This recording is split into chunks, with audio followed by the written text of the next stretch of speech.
On est toujours en train de chercher des nouvelles histoires. Les produits locaux, ils ont une histoire. Ils ont des gens qui sont en arrière.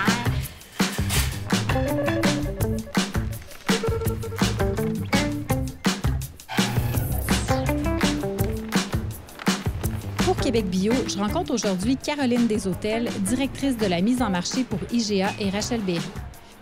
Je m'appelle Catherine Lefebvre et j'ai le plaisir d'animer la série Beau, bon, bio. Ça fait longtemps qu'on travaille le bio chez IGA. On s'est rendu compte justement que la meilleure façon de travailler bio dans les fruits et légumes, c'est de plus possible de le mettre dans les sections. Donc ça, c'est vraiment tous les produits qui doivent être réfrigérés sont regroupés. Par contre, si on parle des catégories qui ne demandent pas de réfrigération, on a assez une bonne offre pour avoir de l'impact dans les sections régulières. Puis on s'est rendu compte au fil du temps justement que le client, bien, il était plus en contact avec le produit bio de cette façon-là. Exemple, dans le fromage, on avait l'offre, mais elle était un peu répartie partout. Le client ne le voyait pas. Fait que là, on a fait un regroupement.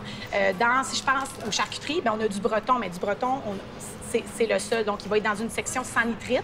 Pas nécessairement identifié bio, mais il va être dans une section sans nitrite. On va les retrouver aussi en circulaire. En circulaire, on a une pastille comme quoi le produit est bio. De plus en plus, là, on voit que l'offre s'étend dans les autres rayons. Là, on est dans la section bio. Oui. Je trouve ça génial de voir que c'est très grand, qu'on retrouve plusieurs produits. Il y a quand même eu une évolution. Bien, absolument. Au début, c'était des petites rangées et là, ça ne fait que grandir d'année en année. C'est pas une tendance du moment là, qui va durer 6 mois. C'est vraiment quelque chose de suffisamment présent pour que ça vaille le coup d'investir. Absolument, parce qu'on voit la demande des marchands, mais on voit aussi la demande des clients et l'offre des fournisseurs aussi qui grandit tout le temps. Il y a de plus en plus de bio chez IGA, mais comment l'offre s'est développée, justement? Est-ce que c'est le consommateur qui demande et vous répondez à la demande ou c'est un peu des... Bien, je dirais que c'est un peu des deux. Oui, le consommateur en veut de plus en plus, mais nous, on est dépendant aussi des productions des producteurs.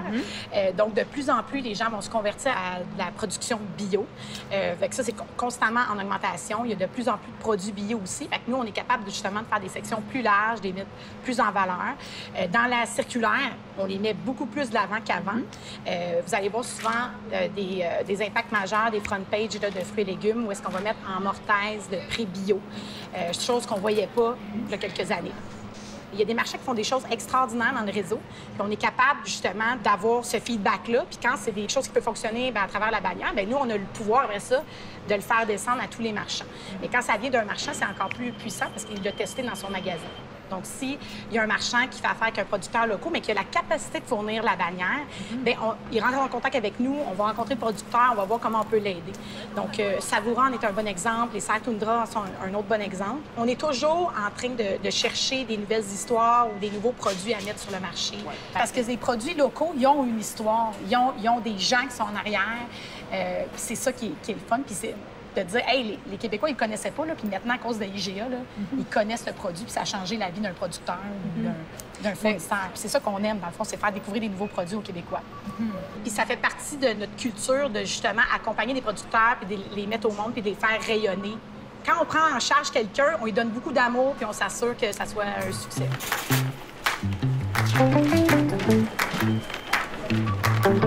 Donner de l'amour. C'est beau, ça. Ce que je retiens de ma rencontre avec Caroline Deshôtels, c'est que les produits bio d'ici prennent de plus en plus de place chez IGA. Et ça vient souvent des demandes des consommateurs. Ce contenu vous a plu? Suivez Québec Bio sur Facebook, Twitter, Instagram et YouTube pour ne rien manquer de la série Beau, bon, bio.